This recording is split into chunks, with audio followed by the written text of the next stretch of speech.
Hi, I'm Professor Seth Chandler at the University of Houston Law Center, and this is a video on regression predictions and influence measures for a course Analytic Methods for Lawyers. It follows on our study of regression and the development of a regression model. Once you have your regression model, there's a lot you can do with it.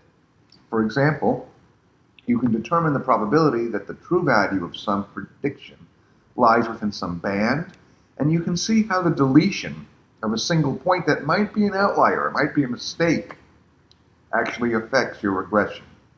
So in that regard, I want to focus on two measures of a point's importance, what are sometimes called the DFBetas and the Cook's distance. And I'll also take a quick look at something called Bayesian Linear Regression, which can affect the prediction bands, among other things. All right, let's review some material that we've covered before that we're going to need in order to generate these prediction bands. I'm going to snarf up the Boston housing data. I'm going to just keep the crime and price variables, and then you'll see what the data looks like.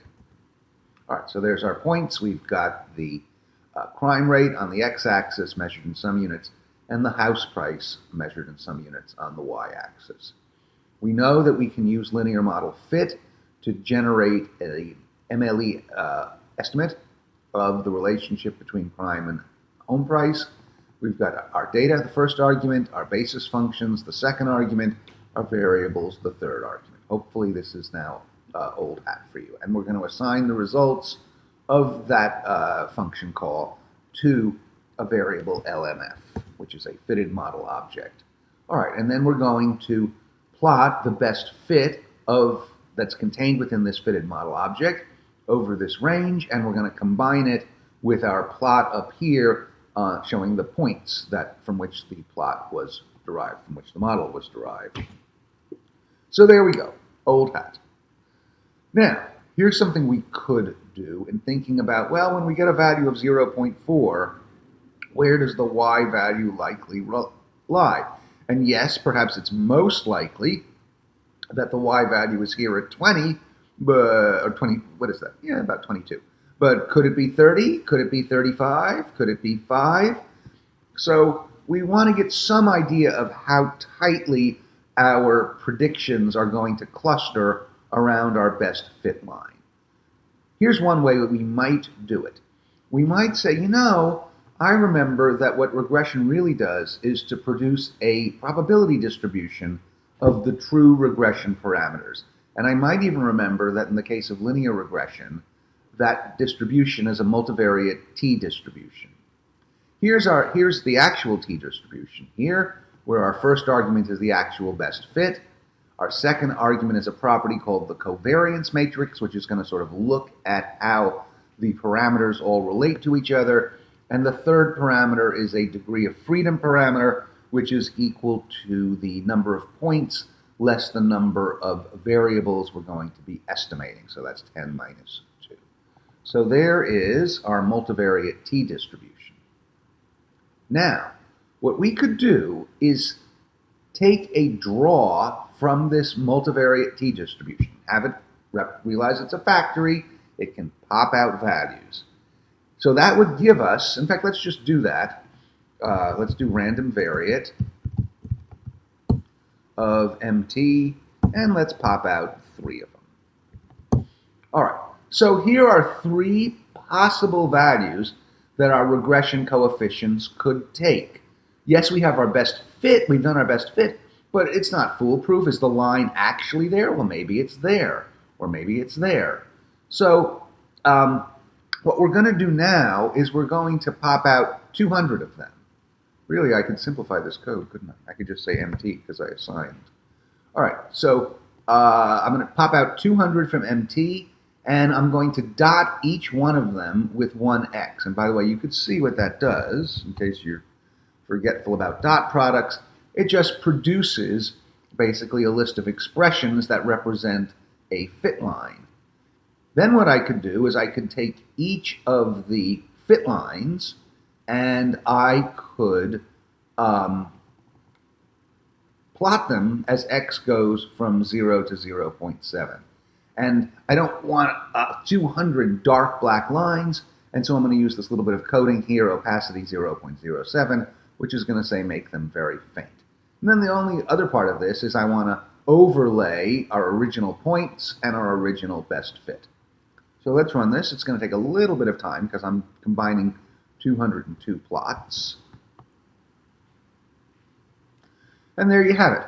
So you can see that, if the value is 0.4, there's some possibility that it would pop out an 18, some possibility it would pop out a 25, some possibility it would pop out a 31 or 32, but that's pretty unlikely. So you're getting a feel here for what the actual values might be when you look at any of the values, the crime values here.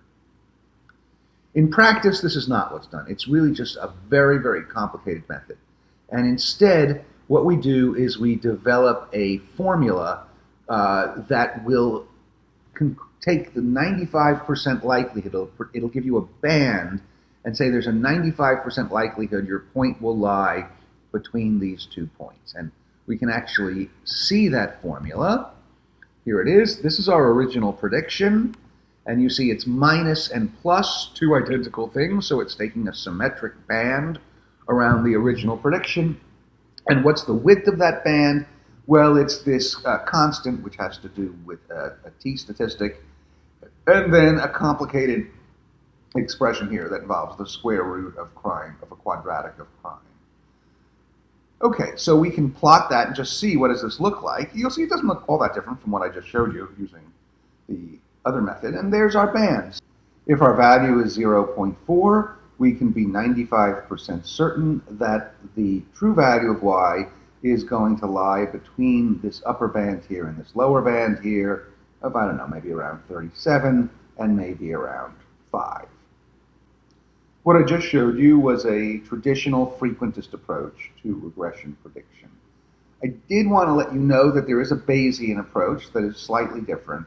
I'm not going to go into it in detail. I just want to show you how it works and show you how it might be a little bit different. So we're going to use a resource function, Bayesian Linear Regression. It takes the same functional form, thankfully, as linear model fit, logit model fit.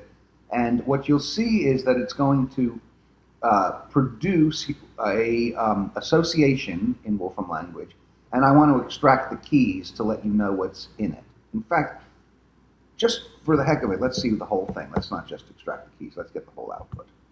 All right, so we can see there's all sorts of stuff in it, isn't there? But one of the things you can see is it produces a posterior distribution of the regression coefficient. So that's very nice. It also is going to produce a prediction distribution, all sorts of fun things that it can produce. It's going to tell you what it believed the distribution was prior to seeing the evidence. It assumed, for example, that the true value of the coefficients was 0 and that there might be a very high degree of variance around it. So this is a pretty uninformative prior. All right, so that's what it actually produces, and this is a little bit more complicated than we can cover in this course. But what you can see, let's go back and restore my original beautiful code, is what the prediction bands look like. And I want to compare the prediction bands under linear model fit, which we just ran, with the prediction bands under the Bayesian linear regression. And the rest of this code is just cosmetics to make a pretty diagram. And ka-chunk, ka-chunk, ka-chunk, there we go. And you can see, by the way, that the frequentist best fit and the Bayesian best fit are just about identical. But you can see that the Bayesian interval is a little bit narrower than the frequentist interval. That is, if you make some reasonable assumptions about what the distribution might be, you could have a little more confidence in what your prediction could be. So I just present that to you here to show you that there are alternative ways of going about regression, but we're not going to go into more depth. New topic, influence measures. So you've got data that you're confronting, and some of that data might be right, but some of it might be a mistake. And so one thing we might be interested is seeing how much does each point affect a regression. So if we've got a point that affects it greatly, we might want to invest some resources in trying to figure out whether that data is in fact correct. Whereas if we have a piece of data that doesn't really affect it very much, we might let it go and say, well, even if it's wrong, it doesn't matter that much. So to see this, what I need to do is to make a mistake. I want to say that the meter was wrong, someone copied something down wrong, and they got the housing price. They doubled the housing price. That's what this piece of code does here. It says the first piece of data they looked at, that's the one, they doubled the housing price by mistake. So we'll call this crime price with outlier. And we will now do a linear model fit on the mistaken data. We get a new estimate. If you notice, this is a different estimate than we got when we had the correct data. We can see what the new fit looks like. There it is. And there's that outlier, I think, out there. Isn't that our outlier where, yeah, the value is 43.2, even though crime is low. Let's use a new property of fitted model. Remember, fitted model has lots of properties, some of which are becoming familiar to you. And one is called beta differences. And the idea of beta differences, which in many software packages are called DFBeta. So if you see that, that's what they're talking about. It's going to tell you, hey, how much would the beta, the regression coefficients change if I simply deleted that point from my regression? So this is what it does. So you can see if I deleted 0.4, wouldn't make much difference. If I deleted 0.2, would make some difference. And look at this, 0.1, the point that I tampered with, that makes a lot of difference. And so this is suggesting that I ought to pay a careful look at 0.1. Okay? One thing I can do is I can see what the best fit would be if I deleted basically each of the points. And so we'll just plot that here. Now, so I've got I've got 10 plots, right? Because I could delete 10 points. And now let's make a little animation of them, of those different plot lines. The one thing you haven't seen before is this resource function mapSlice. MapSlice is like mapIndex, but I'm not sure we've seen mapIndex before. So the idea of these mapSlice and mapIndex functions, which are very closely related to each other, is you take two arguments.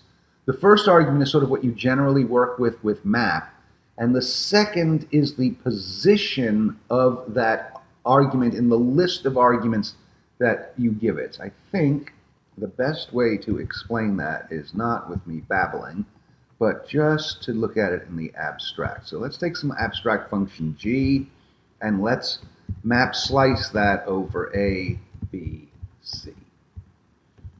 Okay? And so it's saying take g of A, but the second argument is 1. Because why? Because A is the first argument. And the second value is g of B, but we're going to make the second argument 2 and 3, etc. We've seen map thread before, and map thread, this is really essentially the same as this.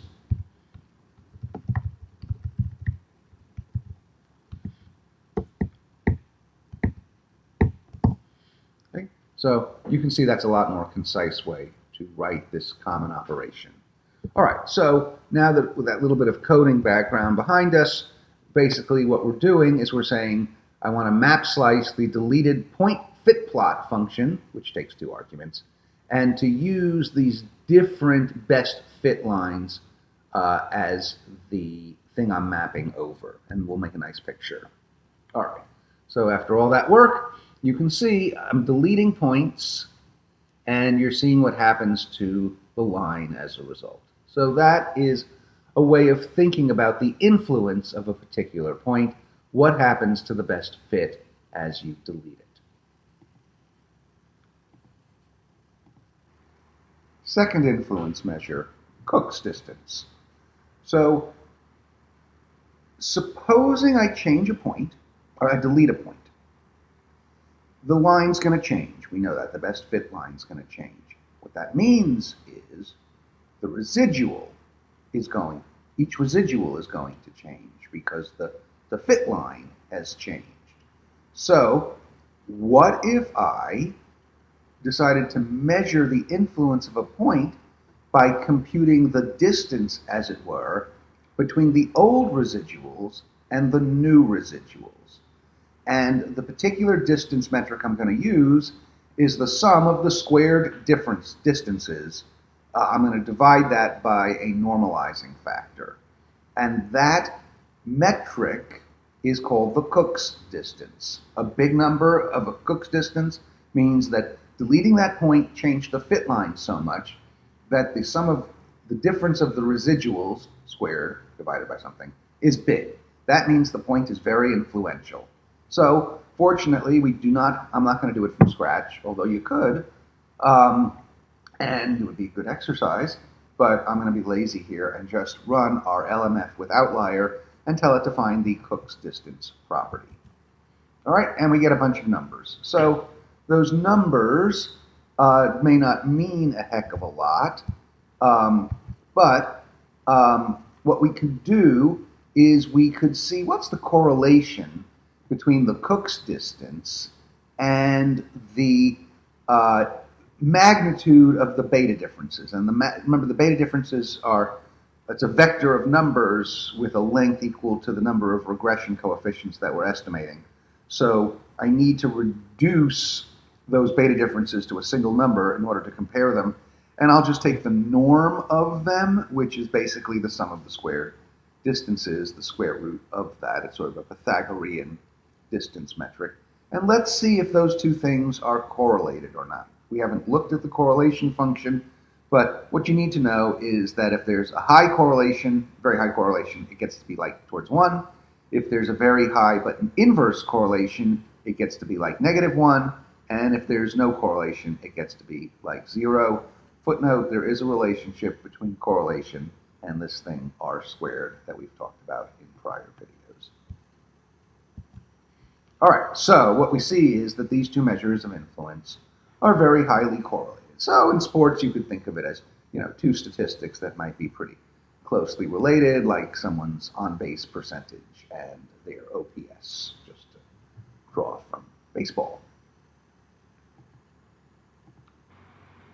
And there is actually a sort of a geometric way of thinking about the Cook's distance. Supposing I take a distribution of regression coefficients, which I've told you looks like a multivariate t-distribution, and I take the PDF of that, which you can see is that expression there,